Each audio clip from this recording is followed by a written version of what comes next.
포항 장성동의 한 필로티 건물은 건물을 떠받치고 있는 기둥이 지진의 엿가락처럼 힘없이 무너지며 폐쇄됐습니다. 여진이 계속 발생이 돼서 집에 있기가 너무 겁나서 전국 학교 시설물 10곳 중 8곳은 내진 기준을 충족하지 못한 것으로 파악됐습니다.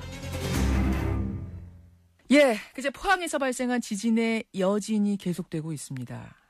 이런 가운데 어제 인터넷상에서는요.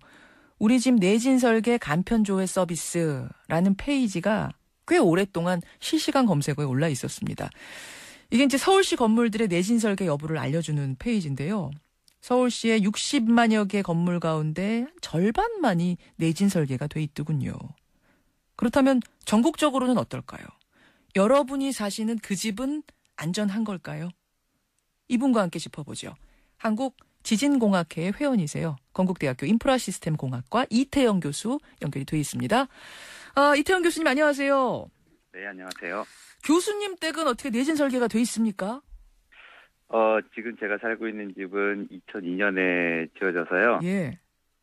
내진 설계가 되어 있다고 봅니다. 아, 그래요. 저도 어제 간편 조회 시범 서비스 들어가 봤는데, 저는 확인이 어렵습니다. 이렇게 나오더라고요. 제가 사는 아파트는. 근데 이게 어떤 건물은 돼 있고, 어떤 건물은 내진 설계가 안 돼 있고, 기준이 뭡니까?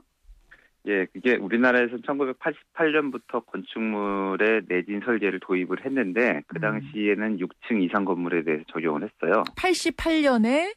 예. 6층 이상 건물은 내진 설계를 해라. 네. 그리고 그게 이제 확대가 좀 되는 게 5층 이상으로 확대가 되는 게 2005년에 확대가 됐고, 예. 그 점차 3층 그리고 작년에 정주 지진 이후에 이제 2층 이상은 내진 설계를 하도록 이렇게 규정이 좀 강화가 되고 있습니다. 그렇군요. 그러면은 88년 이전에 지어진 6층 이하 88년 이전에 지어졌거나 네. 88년이 넘어서도 6층 이하의 건물이면은 이 내진 설계가 안 돼 있을 가능성이 큰 거네요. 네, 5층까지는 내진 설계가 안 된 거죠. 그러네요. 네.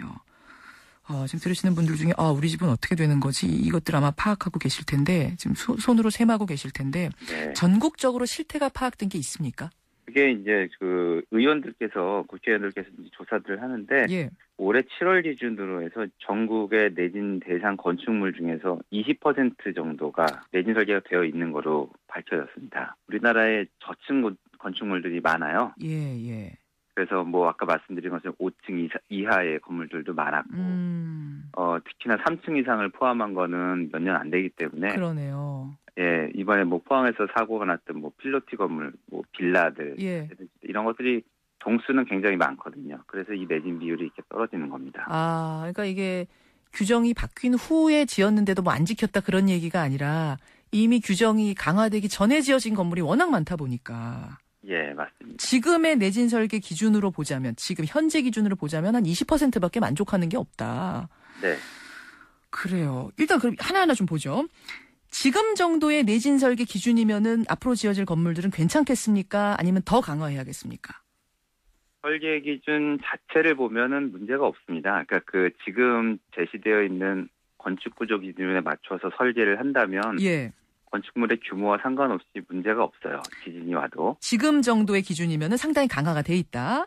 예, 기준 자체는 선진국 수준으로 저희가 되어 있기 때문에. 그래요. 그대로 설계하고 그대로 시공한다면 문제가 없습니다. 자, 그러면 이미 기존에 지어진 건물들 말씀하신 대로 80%가 다 그렇게 강화된 내진 기준에 맞춰져 있지 않는데 이 건물들은 어떻게 합니까? 그런 것들이 이제 내진 보강이라는 걸 해야 되는데요. 예. 내진 성능을 평가해서 지금 기준보다 어느 정도 모자르다 이런 것들을 파악을 하는 절차가 있거든요. 아하. 그래서 그 부족한 것들이 발견이 되면 예. 그 부족한 부분을 보완해 줄 수 있는 내진 보강 공사를 해야 됩니다. 내진 보강 공사 이게 가능한 거예요? 그게 기술이 있고요. 그런 것들이 연구가 많이 돼서 실제로 예를 들면 우리나라 지금 학교 건물 같은 것들은 내진 보강 공사를 꽤 진행을 하고 있어요. 그래요. 예. 자, 학교 얘기가 나왔으니까 학교 건물 얘기부터 좀 풀어가 보죠, 그러면. 네. 이번에 크게 이슈가 된 게 이제 두 가지 정도입니다. 오늘 다 짚어볼 수는 없을 테니까요. 한 두세 가지 정도가 이슈가 크게 논란이 됐는데, 하나가 학교 건물, 하나가 필로티 구조. 여기들이 크게 주목을 받았습니다. 이번에 대학교 외벽 무너진 것들 뭐 동영상 보고 많이들 놀라셨을 테고 또 고등학교에 건물 균열 발생한 곳들도 많이 보셨을 거예요. 근데 우리가 학교를 특히 이번에 주목을 해서 그런 건가요? 아니면 실제로 학교 건물이 다른 건물들에 비해서 내진율이 떨어지는 건가요? 실제로 아까 뭐 전국적으로 20% 정도가 내진 설계가 되어 있다고 말씀을 드렸는데 예. 학교 건물만을 보면은 약 25% 정도가 내진율을 보유하고 있어요. 그러면 뭐 평균이나 비슷비슷하네요. 예, 뭐 크게 떨어지는 건 아닌데 저희가 학교 건물을 집중하는 이유는 예. 일단 뭐 어린 아이들, 학생들은 저희가 우선적으로 보호해야 되는 대상이기 때문에 그렇기도 하고요. 물론이죠. 미국, 일본 같은 데서는 이제 학교 건물들을 이렇게 대피소로 쓰이는 경우가 많이 있습니다. 그렇게 이제 보호가 잘 내진 설계가 되어 있는 건물이다 보니까 예. 그런 이유로 학교 건물을 저희가 주목을 하는 거고 특히나 2008년에 중국의 스촨성 지진이 크게 났는데 그때 학교 건물이 무너진 경우가 있었어요. 그래서 이제 맞아요. 아이들이 다치고 했기 맞아요. 때문에 그때 이후로 학교 내진 보강을 시작을 하게 된 겁니다. 2008년 스촨성 지진 때 그 학교 여러분 기억하실 거예요. 아이들이 다 묻혔었던. 그런데도 아직도 25% 수준밖에 안 됐어요. 비용이 많이 듭니다. 재원을 확보하는 게 힘들었고요. 예. 그리고 학교라는 게 특성이 방학 때만 이 공사를 할 수 있는 그 여건이 있기 때문에 그러네요. 그런 면에 있어서 아마 추진이 좀 더뎠던 것 같고요. 예. 예, 전체적으로는 이 내진 보강 같은 게 지진이 오지 않으면 티가 나지 않거든요. 그렇죠. 그래서 이게 좀 그 예산 배정에서도 늦춰지고 그런 면이 있었습니다. 작년에. 예. 경주 지진 이후로 그런 것들은 많이 탄력을 받긴 했죠. 자, 또 하나 이번에 눈에 띈 것이 이제 필로티 구조 건물들이었어요. 이 기둥이 무너져 있는 충격적인 사진들이 막 돌아다녔거든요. 이 구조가 지진에 더 취약한가요? 어떤가요, 교수님? 예, 그 구조 형식이 필로티는 내진 설계를 하는 데 있어서 취약한 그런 구조 형식에 속합니다. 역시 그냥 우리가 막연히 생각하는 그게 맞군요. 예, 우리가 봐도 이제 하체가 좀 부실해 보이는 그런 형식의 구조이기 때문에 그렇죠. 예, 지진에 취약합니다. 구조 자체가. 그러면 아까 말씀하신 그 내진 설계 기준이 지금 강화된 내진 설계 기준이 있다고 말씀하셨잖아요. 그럼 그 기준 하에라면은 필로티 구조는 이제 더 이상 못 짓는 거 아닙니까? 우선적으로 이 건축구조 기준을 보면 필로티는 좀 피하도록 하는 게 좋은데요. 아무래도 이 건축물이라는 게 말씀하신 것처럼 이제 뭐 사용성이라든지 아래 주차를 해야 되거나 1층에 저희가 필요한 공간이 많을 때가 있어요. 예. 그런 이유 때문에 1층 공간 확보를 위해서 필로티를 어쩔 수 없이 쓰는 경우도 있습니다. 그래서 예. 내진 설계를 하는데 좀 피하면 좋은 형식이긴 하지만 기둥 보강을 잘 하거나 설계를 제대로 하면 사용하는데 문제가 없습니다. 가장 좋은 건 필로티 구조하지 않고 그 앞에 주차장을 따로 확보하는 거지만 물론 지금 우리나라 현실에서 볼 때는 어떤 건물 지으려면 주차장이 일정 공간 이상 반드시 확보가 돼야 되거든요. 근데 현실적으로는 그럴 수가 없으니까 필로티라는 것을 지을 수밖에 없다. 그렇다면 내진 설계를 2배, 3배 더 철저히 해야 된다 이 말씀이세요.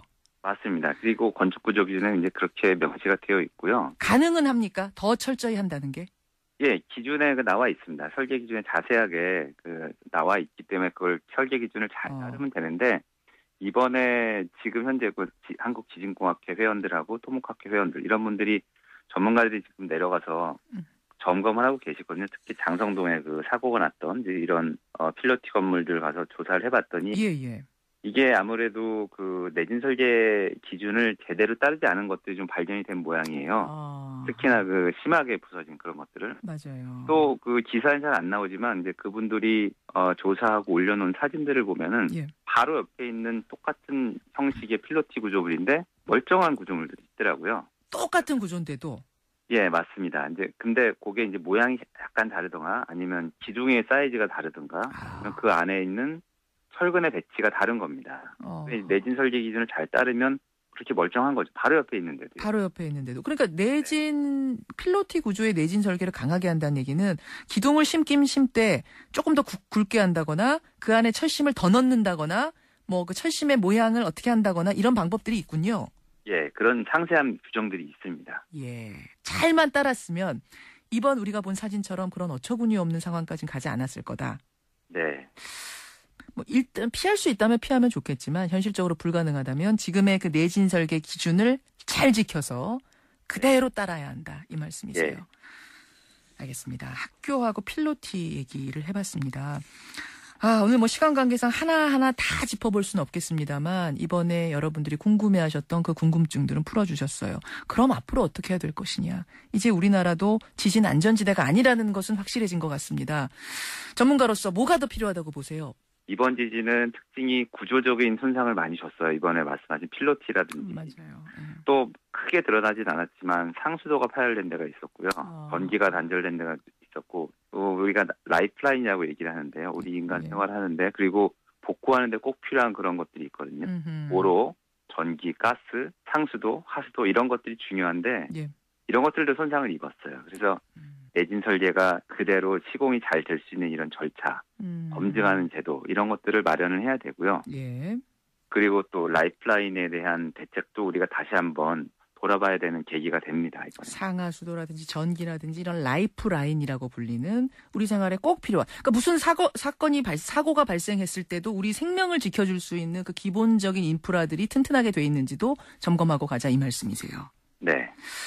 기존의 건물들 어때요? 제가 또 오래된 집에 살아서 그런지 모르겠습니다만 기존의 건물들 이거 어떻게 할 건가? 이 과제가 좀 큰 것 같아요. 그래서 국토부나 행정안전부에서 이제 그런 지원책을 많이 마련하고 유도책을 마련하고 있어요. 뭐 세제 혜택을 준다든지. 근데 이게 지진이 나지 않으면 무용지물처럼 느껴지기 때문에 당장 눈에 띄지 않으니까 지진 나기 전까지는. 거기에 이제 비용을 지불하는 걸 좀 꺼려하죠. 돈을 안 쓰는 거죠. 근데 이번에 지진을 겪으면서는 좀 아마 인식이 바뀌었을 거라고 생각이 됩니다. 그러네요. 네. 예. 여기까지 말씀 나누죠. 교수님 고맙습니다. 네, 감사합니다. 건국대학교 인프라시스템공학과 이태영 교수였습니다.